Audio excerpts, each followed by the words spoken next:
10 years. A decade. 1/10 of a century.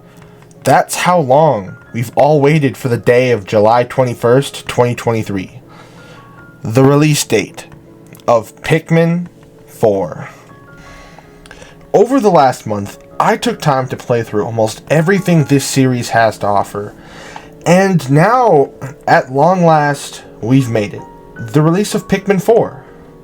And I have to say, this video contains heavy spoilers for the entire game. Like, I'm trying to cover all the bases I want to here, and I will not have another warning.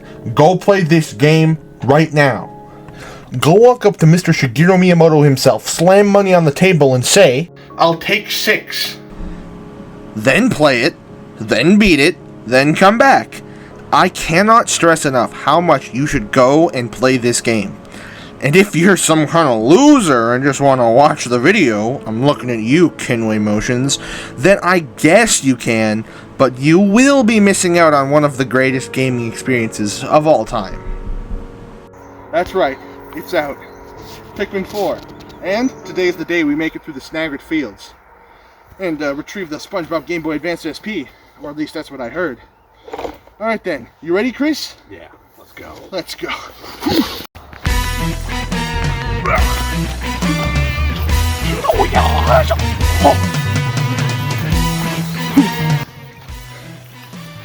Oh no.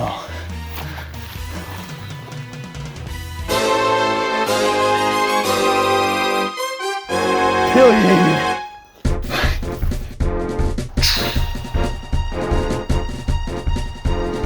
What is this?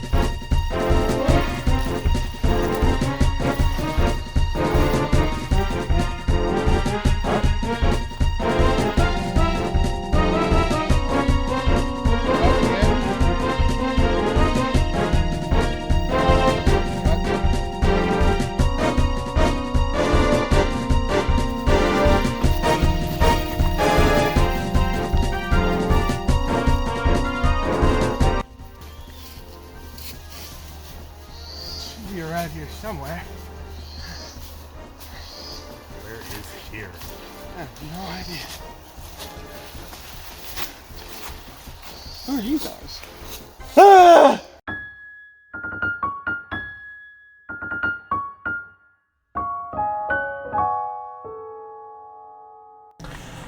Here we are. Pikmin 4. Sitting here listening to the title screen, it's still hard to believe that we're finally here. I love Pikmin, like, a lot. And after so long, I kind of want to savor this experience for as long as I can. But, alas, all things must come and go. And so shall Pikmin 4. Hopping straight into the game, we get this really cool paper cutscene chronicling the story of Captain Olimar after his ship crash lands on this strange alien planet. And then we get to play as him for a little bit, and we get to learn a couple of the game's new mechanics, like the dogs. Trust me, we will talk about the dogs later. But this is really cool. It's a really interesting way to start this game.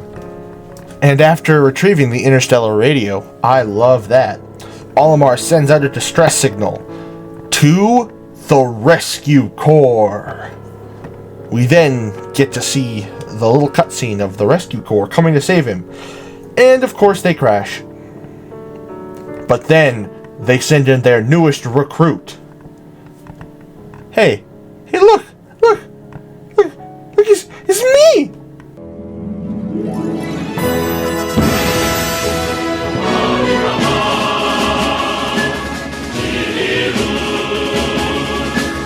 That's right, this game has a character creator, and it's really cool.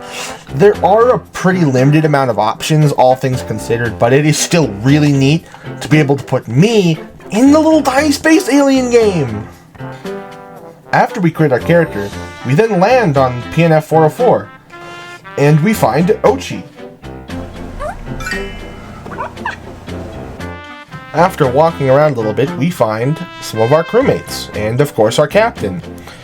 We then head on over to the SS Shepherd, where we find some special treasures, and of course, the Red Onion, as is tradition.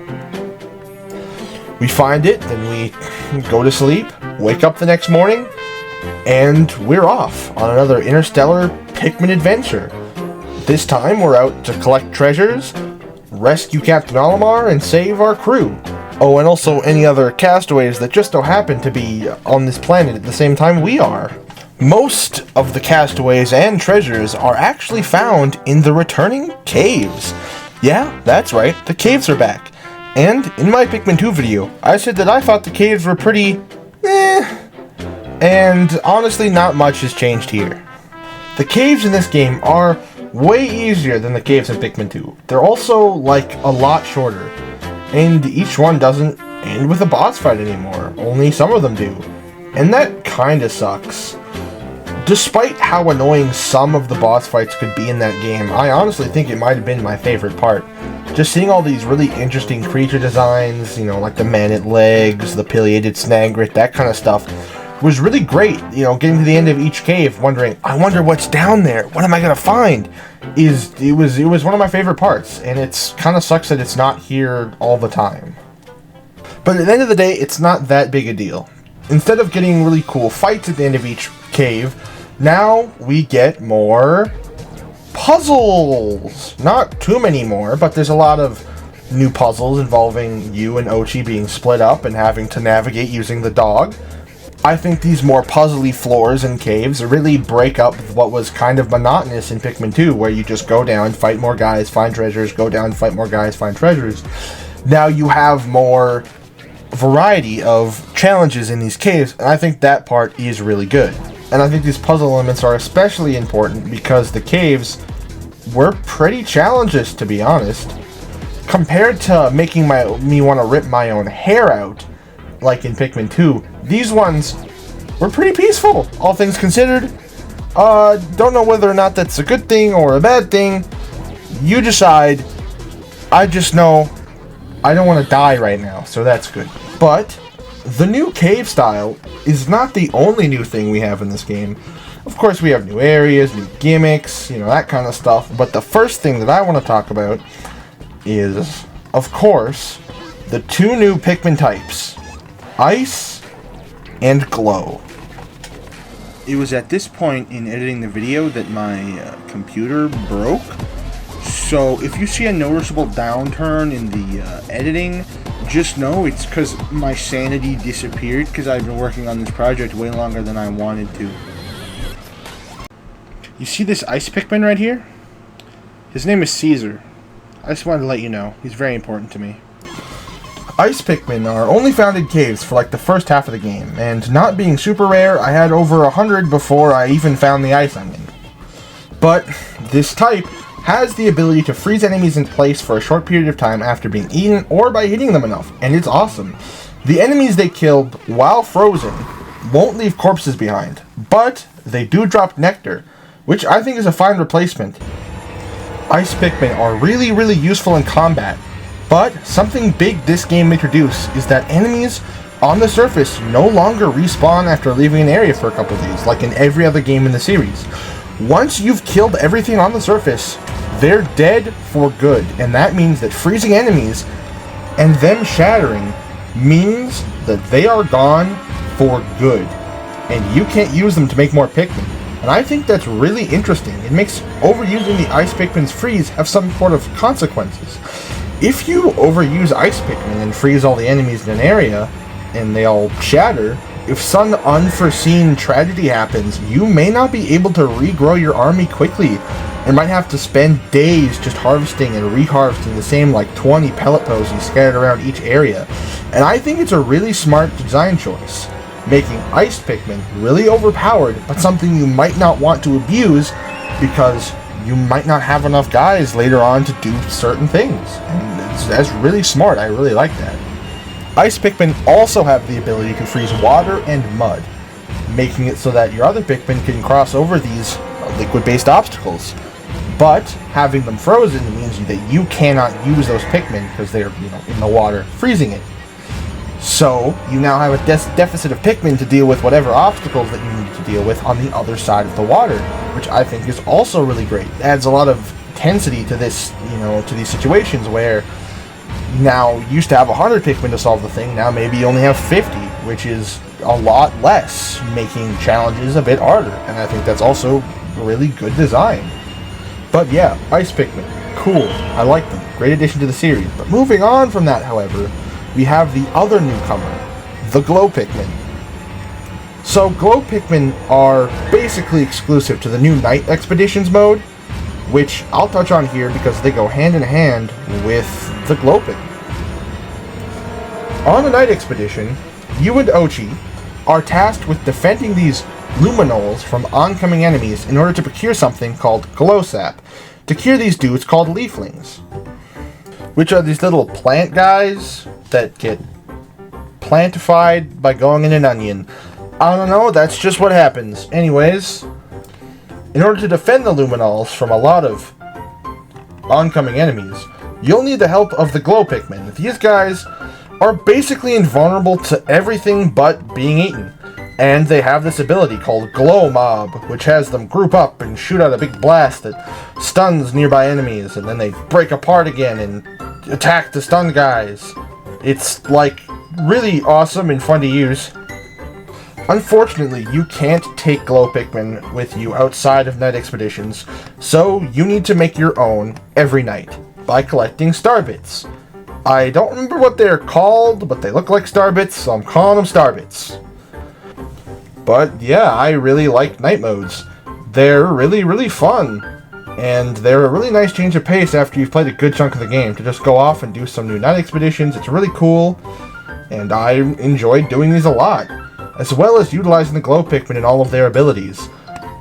After the end of each night, you actually get some glow seeds, which you can then use to plant Glow Pikmin either at night or in caves, but you can't take them with you outside of the caves, so I don't know, there's no real point. There's not ever really a time that I would say want to use them in caves, unless I wanted to like convert them into a different type using a candy pop bud, but hey, it's nice to have the option. So, on your quest, you'll encounter this big bulbous nose guy. I wonder who it could be! Oh, I know. It's Mayor McCheese, but with a leaf. And this Mayor McCheese with a leaf here, he challenges us to a Dandori battle. And for the sake of this castaway, we must fight! Dandori is the sacred art of organizing your options and skills in order to finish a task efficiently and effectively. And this battle is basically like every other battle mode in Pikmin, but instead you have to collect a whole lot of stuff to get points. And this is probably my favorite battle mode in the series so far. Okay, so the start is like pretty simple. You kill things and collect treasures and bring them back for points and stuff like that. And then it becomes all about taking advantage of these double point bonus windows where enemies and objects get a small chance to be worth more points. Then we get the Gold Sniffer, a really heavy treasure worth a ton of points. Then we also get the Mystery Capsules, which are just the Cupid's grenades from the other games, and of course, the Sneak Bomb. A bomb that when you carry it over to the opposing team's onion, explodes, sending out a bunch of their points in the form of Dandorium, and you can now steal their points. And it's really cool. I like this a lot. It's a lot of fun. You do have to do these for the campaign, but there is also a 2-player battle mode, which is also fun. There is only 6 maps, which is a crying shame. And most of these are really small, especially compared to the colossal ones we got in Pikmin 3. It's not the end of the world, but I would have to say I would have liked to see more maps and other stuff than just the ones we got in story mode. But honestly, I still think this is the most fun a Pikmin battle mode has been. Who the hell are you? I'm the guardian of the map. Map? So you're saying that the limited edition SpongeBob Game Boy Advance SP isn't here? Yep. You're not the only one to be disappointed by that. Zach!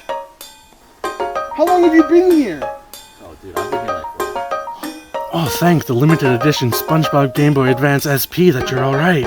Yeah, so basically I was kidnapped by this organization guy, and then like, poof, in a flash of bright light, I was here talking to this guy, trying to get him to hand over a map, so, you know. I am bound by God to only hand over the map to the one named Barty. I'm Barty. Now give me the map. Really the one called Barty, you'll be able to complete my trials. Wait, there's a trial? God damn it. You'll have to lead your friends through a tough challenge called Dandori. Oh shit, really? That's all? I already 100% Pikmin 4, man. I'm the Dandori master. Dandori challenges are basically the challenge modes from, you know, all of the other games, but they're actually required to beat the campaign, much like the battle mode. And these are really fun. You get a limited number of Pikmin and Pikmin types and have to masterfully execute these big puzzle areas with the help of the Pikmin and Ochi, and I love them. They may be my favorite in the series thus far. They are really fun, and learning to use Ochi's abilities well is super useful. And I love that each time you enter the leaflings waiting outside, mention, of course, Dandori. Dandori, Dandori, Dandori, Dandori, Dandori, Dandori, Dandori, Dandori, Dandori, Dandori, Dandori, Dandori, Dandori, Dandori, Dandori, Dandori, Dandori, Dandori. Everybody's all about Dandori all the time. Today I Dandori. Tomorrow I Dandori more.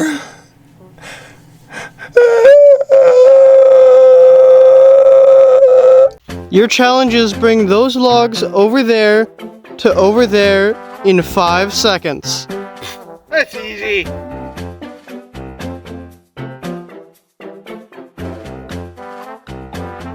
Done. Map now. But the leafling encounters aren't the only Dandori we get in Pikmin 4.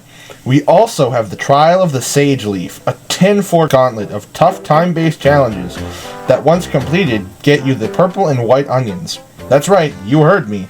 Onions. But that's the next thing I'm going to talk about. This is the Trial of the Sage Leaf, and it is really difficult. It's not too bad if you're just going for bronzes or whatever and trying to beat every floor, but I'm an idiot, and I decided I'm going to get the highest level possible on each floor, and oh my god, it took me like 3 hours, and this one floor with the little shear fleas and the little wormy guys that come out of the ladies, the Empress Bulblex's butt, they were so annoying because you get 5 purple Pikmin, but the auto lock me in, so I couldn't just throw them wherever I want, and then they latch onto Ochi and kick me off Ochi, or stop Ochi from moving, or stop me from moving, so my purples would die, and it sucked, and I hate it, and I went like insane doing it, but I did it. There's no reward for doing all of the platinums, so I wouldn't recommend doing it yourself. But I did it! Yay! Woo! Alright, so remember like 5 seconds ago when I mentioned the purple and white onions? Get you the purple and white onions. That's right, you heard me. Onions. But it was at this point in the video where I had a critical crash and no backup was made. I was 41 minutes in. I was like 5 minutes away from finishing this video, and everything got reset to this point. I lost about 6 hours worth of work and effort due to this goddamn thing, and I am unbelievably pissed off about it. If you see the editing go even more downhill, like I don't care, that is why. I have been working on this video for half a month now, almost, and I'm just done. I'm done. Like, I was finally about to be done. I was going to have a break and stuff. Now, I don't think I'm going to get the break that I wanted after this, because I have to start working on another video, because more things didn't work out, and I'm just tired. That's all. Well, yeah, so they brought back almost all of the previous Pikmin types. Except for the Bulbmin. You'll be missed, my leaf-headed friends. And also the Puffmin as well, which is really lame. They brought back the Puffstool boss, but all he does now is like make them jump around him, and they don't convert into Puffmin anymore, and that really sucks. But yeah, they brought back almost every other previous Pikmin types and gave them all onions this time, which, if you recall, the purple and whites lacked in Pikmin 2. And all this is part of a new onion system. You see, the onions in this game can't send out 100 Pikmin at a time. They actually need to be upgraded.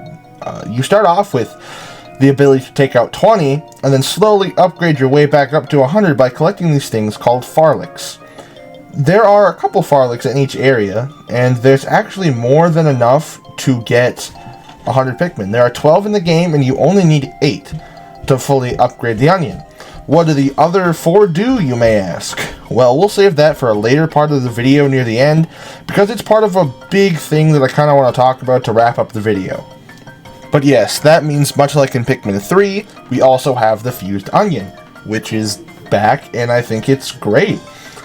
You find the onions now out in the wild and have to bring them back into your normal onion where it'll absorb, and now you can grow that new type of Pikmin.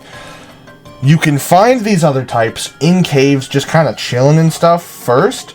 If you go in every cave, you are in complete everything before doing the main objective. You are guaranteed to have every single type of Pikmin before you find even the 4th onion if you played the game in the same order that I did, which is kind of cool. It means that, well, in a limited supply early on, meaning you can't abuse different types like purples or whites, because if something happens and they die, you can't grow more for a while yet. And I think that's a really smart choice. But you do also eventually find onions for all of the types except glow, and it's super satisfying seeing your onion full of color. It's great. And with all previous Pikmin types returning, I can reuse my bit.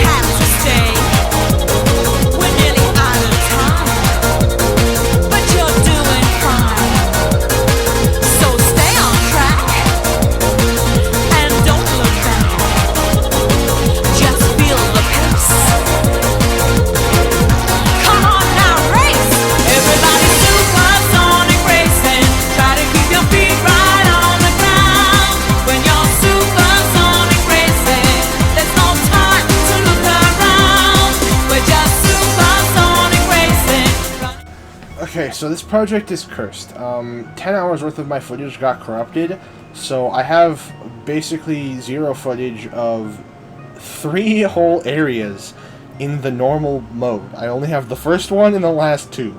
So, for anything that is related to the middle 3 areas, it will be in Olimar Shipwreck Tale, because that's what I have. I'm not replaying through the whole game again, just to gather that footage. I can't. This video's taking me too long as is. So, live with it, and just imagine that I'm showing footage of what I'm talking about when I'm not, because I don't have it. Well, after continuing your way through the story mode, saving people, and doing some night expeditions, you eventually unlock the 4th area, the Hero's Hideaway, which is inside a house. Holy shit, this is cool! But, it is here that you of course find 2 big boy things. The Ice Onion, and of course, that Mr. Mayor McCheese with a leaf wasn't Mayor McCheese after all, but actually Olimar the whole time. How did I not see this coming?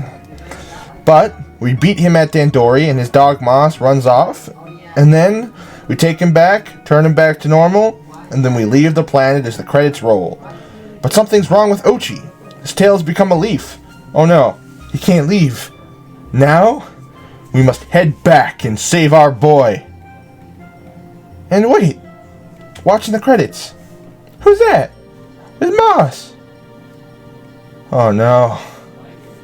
Oh no, he's back! And after the credits roll, this is when the game really starts to get good in my opinion. After returning to the planet, you can now explore 2 new areas, making the total in this game 6, which is the largest of any Pikmin game. Now is the actual time to talk about the areas. So, before we get to the real areas, I should definitely mention the Rescue Command Post. This area mostly serves as a sort of hub, where you can interact with stuff, get side quests from people, and buy upgrades and things. You know, train Ochi, that kind of stuff. It's really cool, and I actually really like this idea a lot. Despite being so cramped, there are a lot of people you can talk to and a lot of things you can interact with, meaning that you can, you know, look at the Piccolopedia or the treasures, or talk to the cave guy and do side quests, get side quests, complete side quests, upgrade your stuff. There's like a lot of stuff to do, and I think the Rescue Command Post is a great addition to this game. It adds a whole lot of charm with all of these interesting people you can interact with and talk to, and all the different quests and things that they give you. I think it's a great new addition to the Pikmin series. I might still consider the quiet loneliness of the other games to be a bit better, but I have to say it's a pretty nice change of pace after going through all of those games. Firstly, we've got the Sun-Speckled Terrace, a large backyard area filled to the brim with enemies, puzzles, and caves, with this big large bench, and for some reason, trying to say bench came out as bents. I don't know why, but I meant to say bench.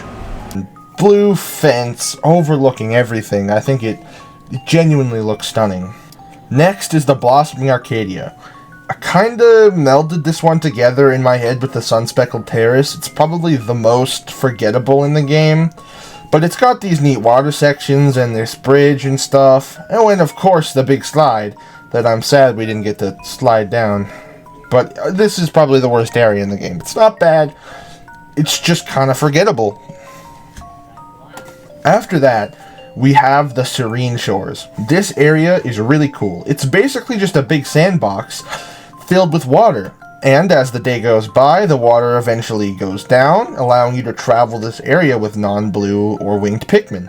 And it's great. You can take out some of the water-based enemies with other types, making it easier to go through. And there's a lot of really fun treasures and interesting fights to have here with just blue Pikmin, or maybe trying to use yellows or whatever. This area is great. One of my favorites in the game. But I mean, it's not my favorite, which is the one that we're going to talk about now. Of course, it's the Hero's Hideaway. You know, it's a big house with a kitchen and a living room to explore. And it's really cool. It's covered from head to toe with enemies and puzzles, high up places you need to reach. Not to mention, it is really cool to just explore a real-life house from this scale. The enemy placement's really good, the amount of variety of obstacles is great, this area is so interesting. And you're in a house! There's like suitcases, and couches, and like folders.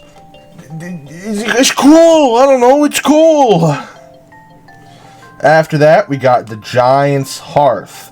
A big open area fire pit with like a grill thing. And honestly, that's about all I remember. I just replayed the game. I'm replaying the game as I'm speaking. I kind of it's just water, like little water spouts and some big wollywogs, and you need to use fire starters. But that's about it. This area is also kind of forgettable. I don't really remember the layout, but the big furnace part's really cool. I like that a lot. And last, but certainly not least, we have the Primordial Thicket. A dense area of autumn forest filled with giant trees and enemies and mud, a lot of mud. But I like the mud. It's like water, but the deep mud no Pikmin can cross, so you need to like freeze it with ice Pikmin, which lowers your squad for whatever you need to do across the mud, and it's awesome. And I haven't even mentioned the just great like the theme of this area. Like the music is probably my favorite. And this whole area in general is genuinely like the second best in the game and one of the best in the entire series. I put it up there with like the final area of Pikmin 2. Whatever that was called. I can't believe I'm blanking. Put it on the screen right now, me. That one. That one. But unlike how I felt about all of Pikmin 3's areas, these are densely packed with things to do. And they're also really fun to explore. Maybe it's because I just haven't gotten sick of them yet, but I don't know. These are some of the best in the series. They're probably not my favorite. I still think Pikmin 2 has my favorite levels, but these are without a doubt fantastic. Alright, so I only got one last big introduction to this game that I need to talk about. The fact that Purple Pikmin's slam attack is actually like a gravity wave, and that's why I can ground the water wraith in our dimension. Yeah, they're so fat that they have their own, they can create gravity waves. Like your mom! Ha! Got him! Okay, for realsies this time. Ochi the Space Dog. I have neglected to mention Ochi thus far, because I just have so much to say about him. He is without a doubt the best addition to Pikmin 4. Ochi is your reliable space pup, along for this ride with you, and mastering his abilities are so much fun. Throughout the game, you get these things called raw materials, which can be used to upgrade yourself and Ochi, now with like new equipment and stuff. You know, like elemental resistances, more health and stuff. But you also get these things called Pup Drive from saving castaways, and we can use these to upgrade Ochi's abilities, like making him swim faster, or the ability to pluck Pikmin, or carry more things, and even swallow things after you save Olimar. It is super cool. You can also ride Ochi, allowing you to swim through water with non-blues on its back. It also makes it so that your Pikmin don't spread out behind you, and it's awesome. He is essential and can act as a second captain, as you need to control him by, himself sometimes, and it's super sweet. He also has the ability to sniffer things, which I never really did because exploring was more fun, but I love using Ochi. I don't really care about like cute animals or whatever, but Ochi is so fun to use and take along with you on this adventure. He is such a great addition to this awesome franchise. I wish my dog could carry Pikmin. Come on, dog. Why can't you hold Pikmin, Loki? Come on, Loki. Why can't you hold Pikmin, Loki? Without a doubt, one of the other highlights of this game is Olimar's Shipwreck Tale, a playable short story mode where you play as Olimar, journeying around PNF 404 before the events of the game. It acts like a small retelling of Pikmin 1, where you need to collect ship parts within 15 days in order to escape. And it's really great and really fun. There is only one small part in this short side mode that I think is kind of lame. In the tutorial, where you play as Olimar, all your Pikmin run off, and then you need to go get them. And you're like, what happened? What's all that about? Then in the story mode, when you go to the house, it doesn't happen. You know why? It's because Olimar found the cause in Shipwreck Tale and dealt with it himself. So that was kind of lame. They build up this kind of suspense and then totally break it in the side mode, which, I don't know, I'm not a big fan of. But other than that, yeah, I really, really loved this. It was really fun to explore these areas all over again, but with new gimmicks and level designs, I live for stuff like that. Well, after playing through the entire game and you Dandori Louie a couple times, you save this Kopite named Nelly, who is needed to save Ochi and bring him back to a non-leafified state. It turns out you need non-leafified space dog cells. Lucky for you, Louie, who ran off again, actually tamed a non-leafified space dog. But he's now living at the bottom of the giant hole. So you go in and fight through a bunch of tough enemies and returning bosses. So I wasn't going to make another one of these for a while in the video, but after looking through my footage again, I just remembered the Smoky Frog has a butthole mouth now. They took the coolest enemy in Pikmin 1 and you give it a butthole mouth. It like stretches and stuff. It's weird! I don't know, it's weird!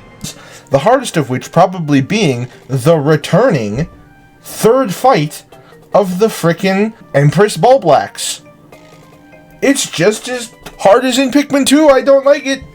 Alright, Caesar, we got this.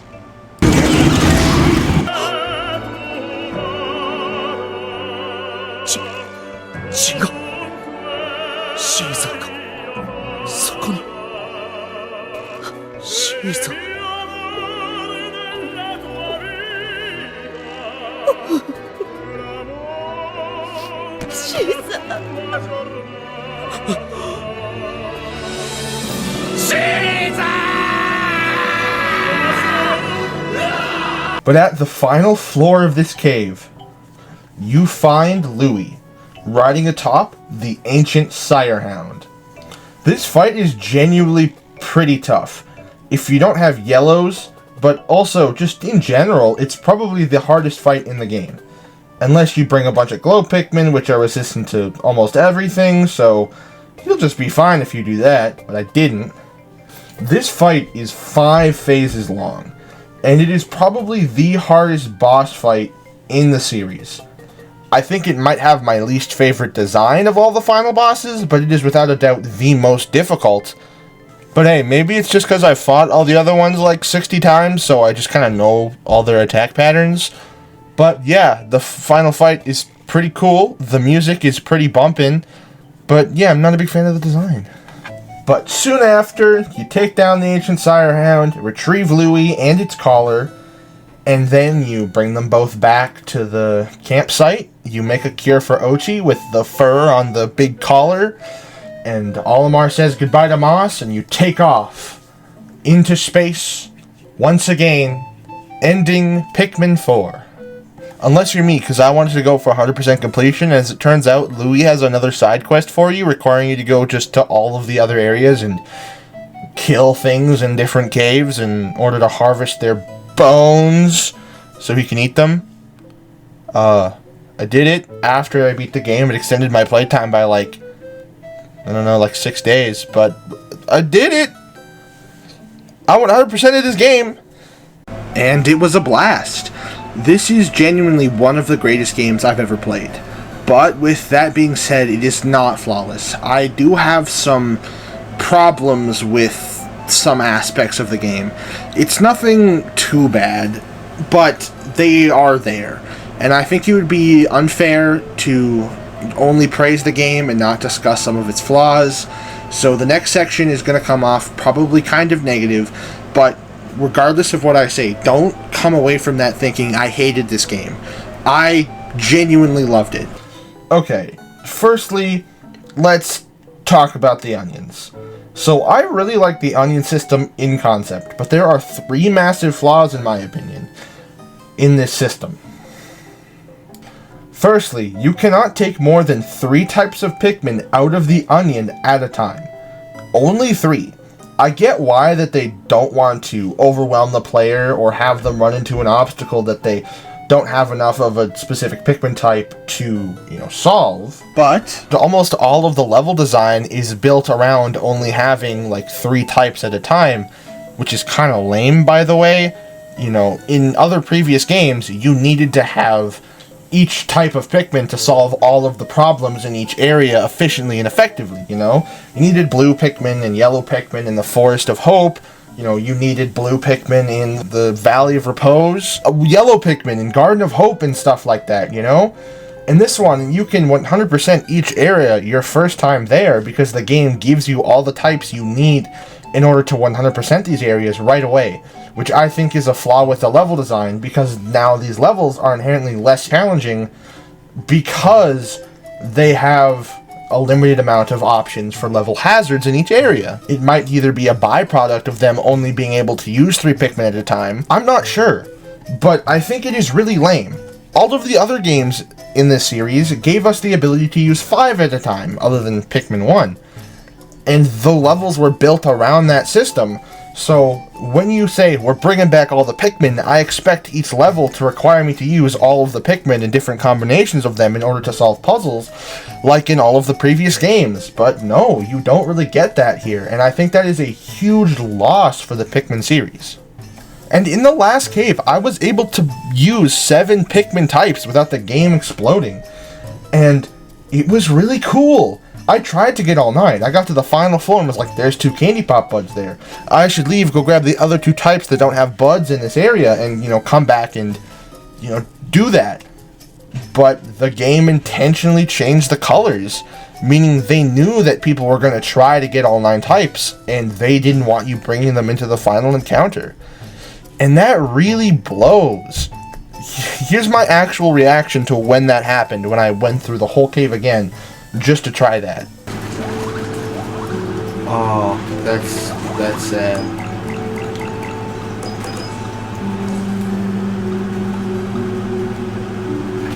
They figured out what I was gonna do.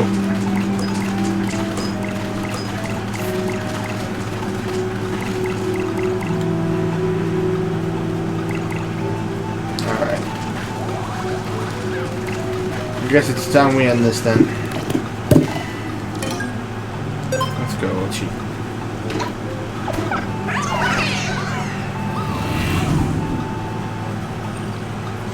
That's pretty upsetting, actually.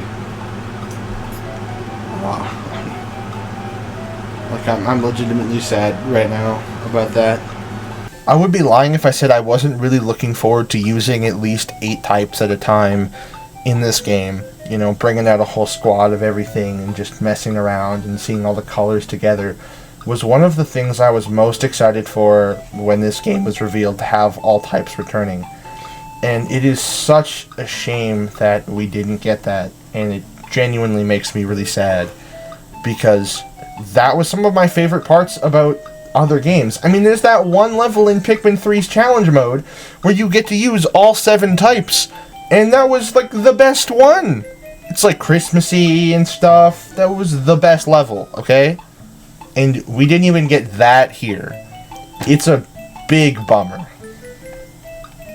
Especially because they designed a fix for this in their game, and they didn't use it. Remember when I mentioned that you only need 8 Farlick bulbs, and there's 12 total? Well, I was like, I bet if I collect more Farlick bulbs, I can take out more Pikmin types. Well, guess what? That's not what happens. If you collect a Farlick bulb after having 100 Pikmin already, you know what happens? You get nectar. Something that is so common to come by using ice Pikmin, and just in general, a lot of places and eggs and everything just give you so much nectar. Both ultra spicy and normal. You just get nectar. Making collecting these pretty useless after you collect 8. Like, there's no real point to collecting any more Farlick bulbs other than to collect all the Farlick bulbs. There's no reward or anything past 8, which is really dumb, you know? I was at least hoping for 10 of each Pikmin type or something, at least. Because when you collect the extra yellow and blue onions in this game, they just give you 20 of that color. But nope, you just get nectar. You just get nectar. I also have another problem on the rate you unlock certain upgrades. You get the last upgrades for your character after basically doing everything. Ochi's final upgrade is only able to be unlocked after you save literally everybody, which is basically just doing the entire game. And the upgrade's really fun. It just gives you an infinite sprint ability, and it's really cool. It's the same thing with the lineup trumpet, which just gives you like a swarm ability from the first game. Too bad by the time you get it, you've probably already killed everything in every area, so there's nothing to go fight with or nothing to try it on. Or the extra hand, which just lets you carry one thing back to the ship or the onion. It's really neat. I wish I had like an opportunity to, you know, use this in the game. But alas, we don't. And it's just kind of lame. I don't dislike the game because of these. Honestly, the game is still really fun at its core. But these are a few of the major flaws I've had. Please, let me know how you feel about this in the comments. I am genuinely curious to see if anybody agrees or disagrees with me. I'm just curious. So please, if you watch this and you have any thoughts about the stuff I just talked natively about, let me know in the comments, please. I still really like the game. Don't get me wrong. It's really, really fun. These are just the flaws that I found. Okay, I actually have one more big negative to talk about this game. I actually just dislike the controls.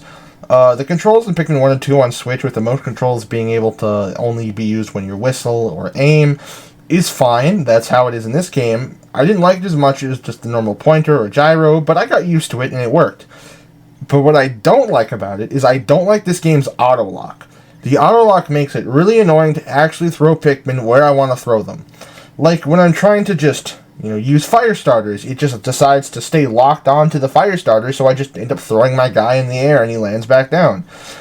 Or if I'm trying to, like, freeze some water, sometimes it'll auto-lock onto something beside it, or an enemy or something in the water, and then my guys don't go in the water and freeze it, they do something I don't want them to do. And that part's really aggravating, honestly. And that one floor that I talked about with the little guys and the shear fleas in the Sage Leaf's trial is only really annoying because I'm trying to move stuff, and say I throw a purple, he does his little flip before he does his slam attack, and when he goes to do that, I'm trying to throw somewhere else, but because it's delayed, I end up throwing like 3 guys at the same enemy, so they all just end up doing nothing. It's not like, you know, the biggest deal, but it's just annoying. You know, if I were to say, hey, Nintendo, change one thing about this game, make the lock-on work like Pikmin 3 Deluxe. Keep everything else the same. That's totally fine. Just let me at least turn off the auto-lock, because I don't like it, personally. Again, let me know if you agree or disagree with me in the comments below. I'm genuinely curious if people like the auto-lock, because I didn't. Okay, I actually just remembered one more negative to talk about. Remember when I said that, Pikmin 1's map screen was really fun? Remember when I said that Pikmin 2's map screen was less fun, but still fun? Remember when there was a map screen in Pikmin 3? Remember when Hey Pikmin had a cool globe? Remember Pikmin 4's map screen? Oh wait, there is none. It's just a menu now. I don't know how they possibly made the frickin' map screen worse in every subsequent game, but they did it! And that's it. That's all I've got. I think this game is amazing. You know, I have some problems with it, but in the end, it is genuinely one of the best games I have ever played. Nintendo has knocked it out of the park this year with sequels so far. I mean, we got Tears of the Kingdom and Pikmin 4 in the same year, and they're both amazing. I'm just in awe, you know? After waiting 10 years for this game, I have to say, honestly, it was worth it. And, you know, if this ended up selling poorly and we never got a Pikmin 5, I would be happy to say that the Pikmin series might be the most consistently good Nintendo franchise. And that's awesome.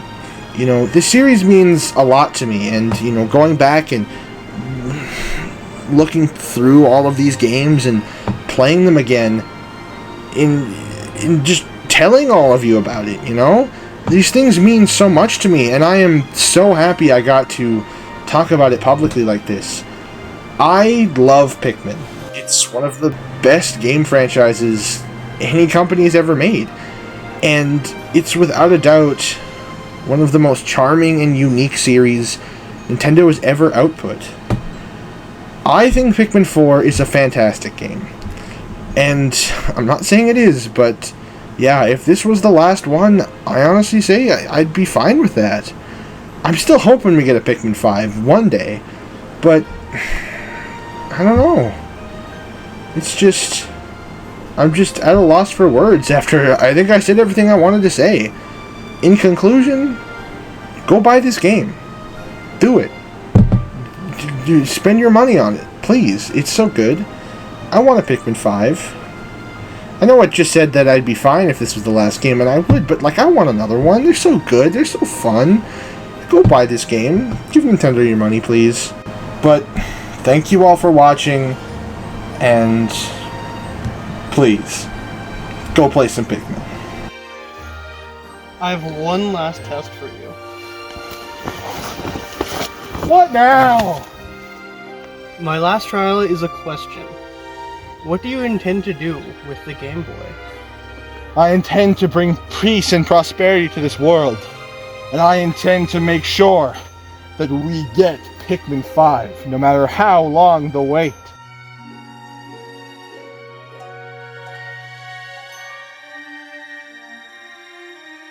Sup peeps, it's me, it's N-Card Barty. Thanks for watching the very long, 50-minute long video.